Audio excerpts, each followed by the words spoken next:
para usted. Pero, ¿qué otros santos le han ayudado en su crecimiento como cristiano?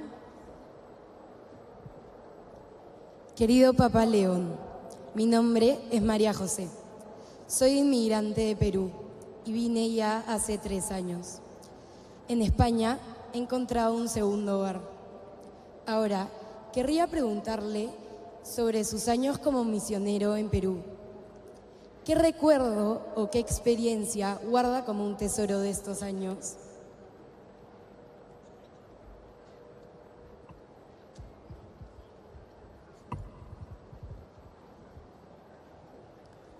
Bueno, en primer lugar, un saludo a todos vosotros.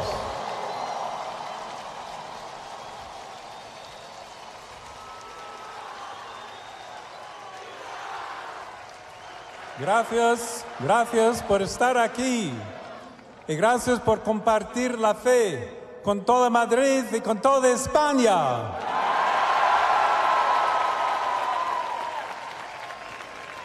Pues a la primera pregunta sobre algunos santos que han sido para mí referentes durante mi crecimiento, mi juventud, pero también como obispo, como papa. Ya han mencionado a San Agustín, y sabemos todos que San Agustín es una figura muy importante para toda la Iglesia. Pero también he pensado en uno de los padres de la Iglesia oriental, que se llamaba San Juan Crisóstomo. Su nombre significa boca de oro, un título que este padre de la Iglesia mereció porque tenía una elocuencia muy hermosa. Antes de su bautismo, que tuvo lugar en el año 368, él estudiaba filosofía. Después se dedicó al estudio de la Sagrada Escritura, junto con otros jóvenes de Antioquía, su ciudad natal. Tras una experiencia como eremita, se entregó al servicio de la Iglesia como sacerdote y luego como obispo. Y aquí aprovecho para decir a todos vosotros, no tengáis miedo jamás de pensar en una vocación a la vida sacerdotal, a la vida religiosa o a otros servicios en la Iglesia.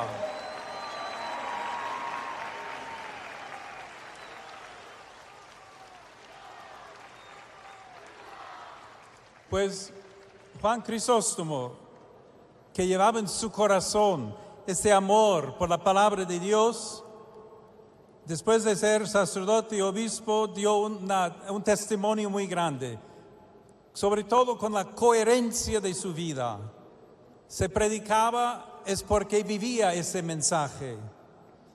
Y entonces, a mí personalmente me han impresionado mucho sus catequesis, sus sermones, homilías, sus escritos, que unen el amor por la verdad y también la rectitud de su vida.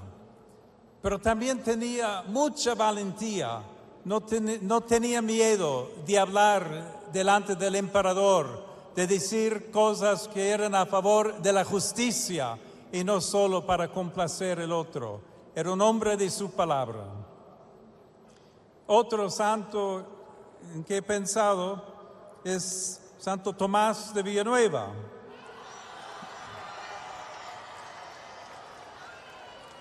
Agustino, que fue llamado a convertirse también en pastor de la Iglesia. Era español, estudió en la Universidad de Alcalá.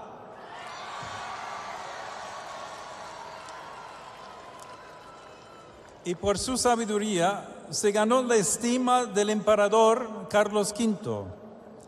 Luego fue nombrado obispo de Valencia y emprendió una intensa obra de reforma de la Iglesia, sobre todo del clero, exhortando a sus hermanos a la perseverancia en la oración, en la vida de castidad y en obediencia. Su ardiente caridad es conocido hasta el día de hoy como obispo de los pobres, pues esta caridad ha alentado a mí en los momentos de prueba, en los momentos de servicio. Otro compañero de camino es Santo Toribio de Mogrovejo, también español. En el siglo XVI fue misionero en Perú, donde se dedicó con gran celo a la evangelización, estudiando las lenguas de los pueblos locales. Santo Toribio unió una intensa vida de oración al compromiso por la justicia, especialmente frente a los abusos y la corrupción de su época. Por eso, para mí es un modelo de entrega al pueblo, especialmente a los más pobres, en nombre de Cristo. Contemplando la vida de estos santos, como San Agustín, me dije a mí mismo, si ellos fueron capaces, ¿por qué yo no? Una pregunta que también os confío a todos vosotros con gusto, invitándoos a escoger ejemplos de vida buena que resulten atractivos tanto para vosotros como para los demás. Pues en cuanto a los años vividos en el Perú, como misionero y luego como obispo, recuerdo sobre todo el testimonio de fe de la gente, marcada por muchas dificultades, pero llena de esperanza. Precisamente el encuentro con las heridas y también las alegrías del pueblo me hicieron crecer en el camino del seguimiento de Jesús. Mientras lo anunciaba, también yo era transformado por el Evangelio, transformado por la vida y la fe de estos pueblos, muchas veces materialmente muy pobres, pero ricos en la fe. Y experimentando esta experiencia, esta fe por la palabra del Señor, pues he visto cómo la palabra de Dios puede convertir el conflicto en paz, puede ser fuente de reconciliación, de paz y de justicia.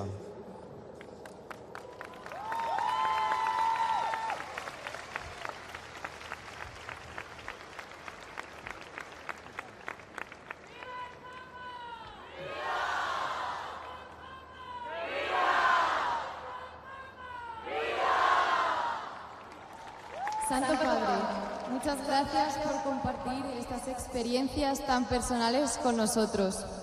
Yo soy Miriam, vengo de la parroquia de Santa Teresa de Jesús de Madrid, de Tres Cantos, y soy voluntaria de la Delegación de Jóvenes de Madrid. Hablo en nombre de todos los jóvenes cuando le digo que le esperábamos con muchísima ilusión. Ahora queríamos preguntarle algunas cosas más profundas. El lema de esta visita es Alzad la mirada y sabemos que el Señor nos invita a levantar la vista y remar más adentro. Pero muchas veces la duda o el miedo nos impide preguntarnos qué quiere Dios realmente de nosotros. Por eso queríamos preguntarle qué considera que nos ayudaría a reconocer la voz de Dios entre otras muchas voces. Bienvenido, soy Manu y mi parroquia es Nuestra Señora del Buen Suceso, de la Vicaría 7, aquí en Madrid. Santo Padre, usted sabe que hoy en día hay muchos jóvenes con sed de Dios, otros a los que les gustaría creer y otros que no quieren oír hablar de Dios. Y muchas veces no sabemos cómo ayudarles. ¿Cómo podemos nosotros, que también estamos buscando acompañarlos en su proceso de descubrimiento de la belleza de la fe?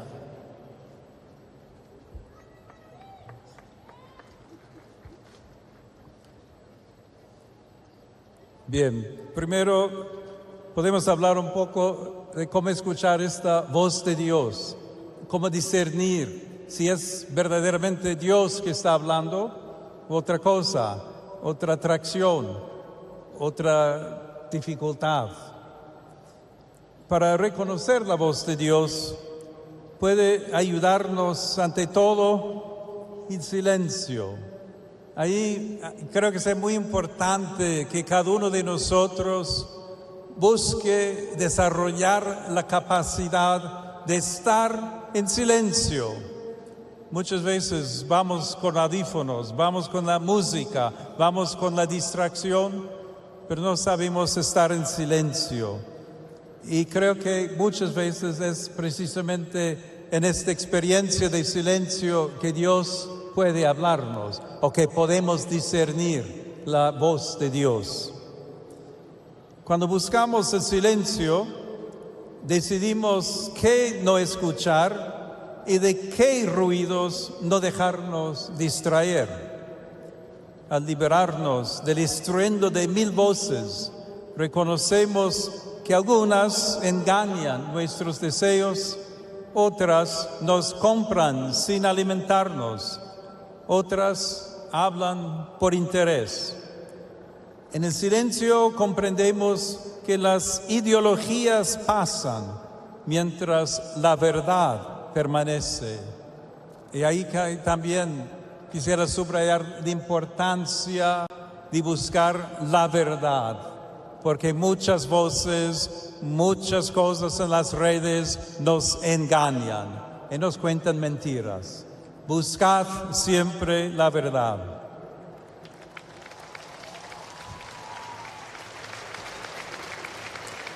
Y Dios es verdad. Y si lleva lejos de Dios, no es verdad. No lo olvides. En segundo lugar, tened la certeza que Dios conoce bien tu voz, vuestra voz. Él os escucha y os responderá. No tengáis miedo de expresar lo que sentís en el corazón.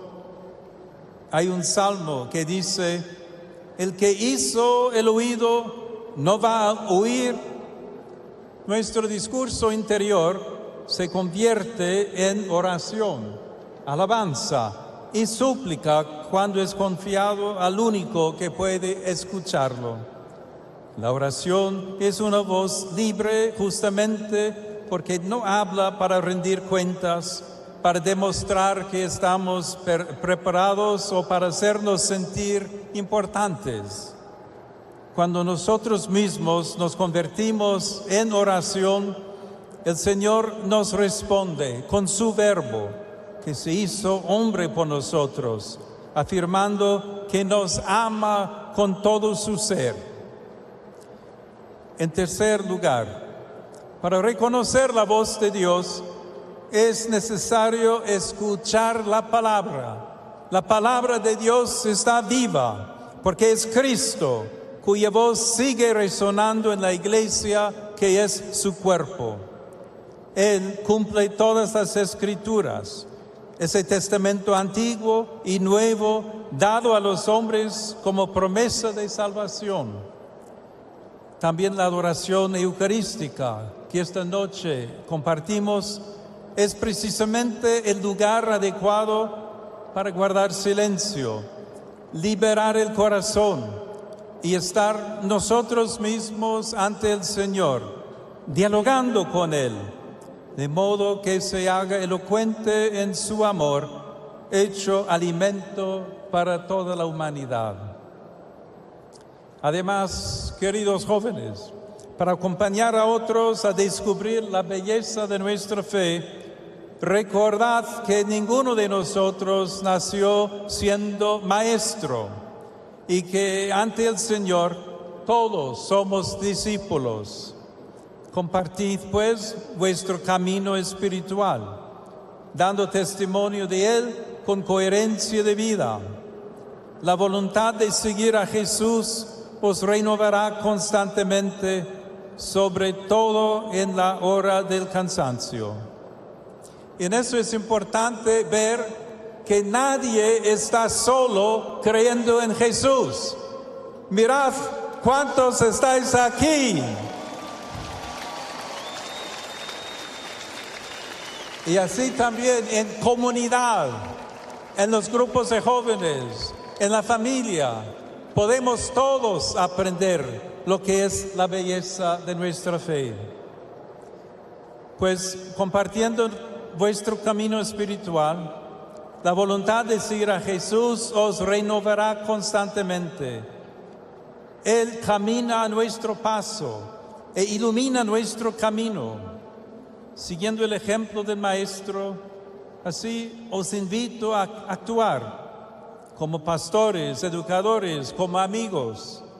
Si rezáis con amor, los jóvenes apreciarán la importancia de la oración. Si ardéis en la fe, transmitiréis su fuego vivo. Buscad todos en vuestros corazones este fuego del amor de Dios.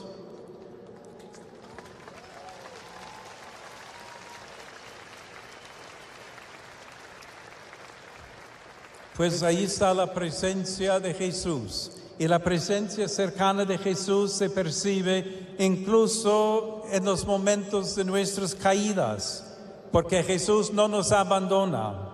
También cuando nos convertimos en mano tendida, abrazo fraterno, cuando buscamos oportunidades para servir a los demás, hacer obras de caridad, buscar cómo tocar la vida del otro con sus heridas, en su tristeza, en sus dificultades.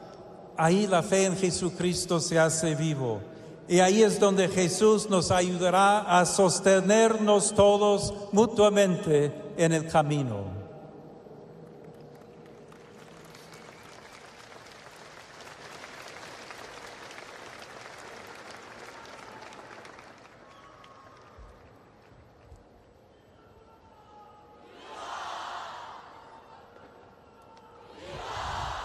Buenas noches, Santo Padre.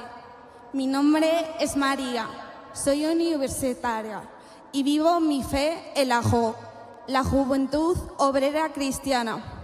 Y los jóvenes nos sentimos fascinados, pero al mismo tiempo interrogados por los avances tan rápidos de la sociedad, como por ejemplo los avances de la inteligencia artificial.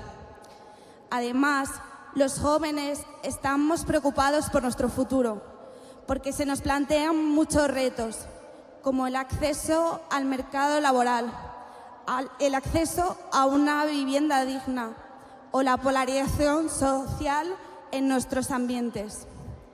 ¿Cómo podemos los jóvenes vivir comprometidos con nuestra sociedad?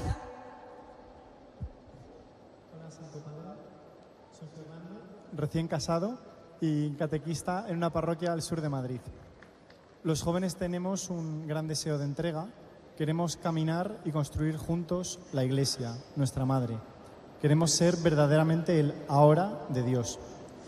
La última pregunta que le hacemos trata de las líneas generales y pastorales que quiere darnos. ¿Cuál es la misión concreta que tiene usted para nosotros, los jóvenes en la Iglesia? Bueno, felicidades por tu matrimonio, Fernando.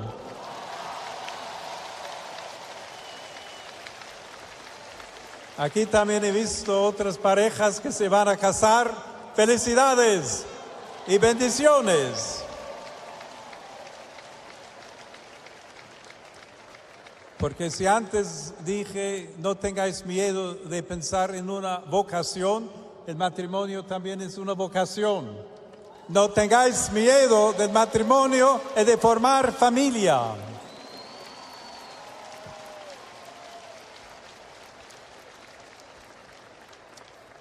A lo largo de los siglos de historia de la Iglesia, los cristianos hemos vivido en todo tipo de sociedades, atravesando los cambios de las culturas que hemos compartido y contribuido a formar. Hay un texto antiguo, se llama la Carta a Diogneto, que nos ofrece al respecto una hermosa intuición. Los cristianos son en el mundo lo que el alma es en el cuerpo. Este es nuestro modo de vivir.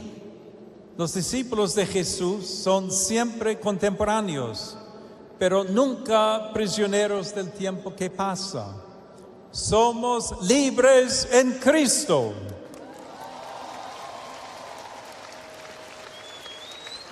Y Cristo nos ha liberado con su amor. Gracias a este amor, somos siempre libres frente a toda coacción y engaño.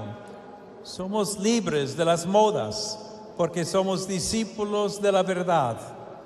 Estamos abiertos al futuro, porque sabemos que no nos espera la muerte.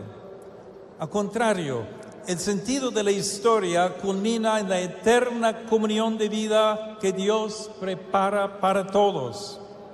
Desde esa perspectiva, sobre todo vosotros, jóvenes, estáis llamados a dar una nueva dirección a la sociedad, convirtiéndoos en protagonistas del cambio a partir de vuestros vínculos cotidianos, aquello que vivís en la familia, en la universidad, en el trabajo. Viéndoos, queridos jóvenes, llenos de este entusiasmo motivado por la fe, me ilusiona pensar en la capacidad que tenéis de testimoniar a Cristo en el mundo, incluida la realidad digital, para comunicar los valores y la belleza del Evangelio. Os invito, por tanto, a todos a hacer juntos sal de la tierra y luz del mundo.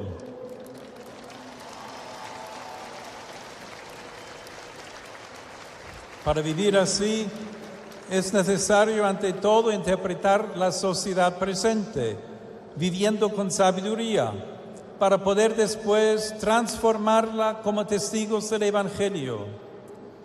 El joven cristiano, en efecto, se vuelve luminoso tanto en la alegría como en la prueba, dando sabor a la realidad porque la habita como una persona que disfruta de la vida en su interior, sin esperar que el gusto se lo dé la riqueza, el placer o el poder. Esta es nuestra libertad, que tiene su fuente en la fe, que es capaz de dar luz y buen sabor a toda sociedad, a toda experiencia humana. En cambio, cuando la vida no sabe a nada, es como si nos fuera arrebatada. Ya no la sentimos nuestra. Ante el vacío de la indiferencia, del conformismo, ante la violencia de la guerra y de la mentira, sed vosotros mismos chispa de una humanidad nueva.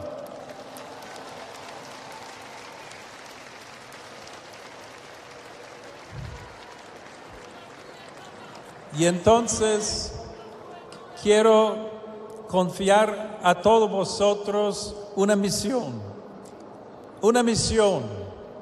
que seáis humanos.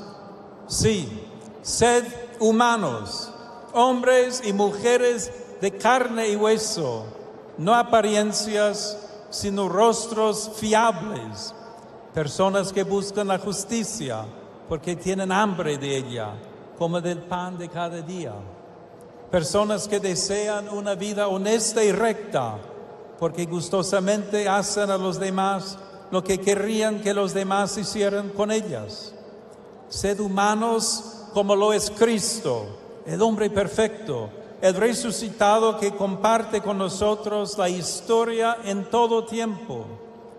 Cultivando este compromiso, mirad a los apóstoles, a los primeros cristianos, habitantes de un mundo pagano. Siguiendo su ejemplo, sed misioneros del Evangelio ante las pobrezas materiales y espirituales de nuestro tiempo, sabiendo bien que nuestra fe es un estilo de vida que se cumple en la caridad. Esta, queridos jóvenes, es la virtud que cambia la historia más que ninguna otra. Vosotros podéis cambiar la historia. Hacedlo con el amor. Muchas gracias.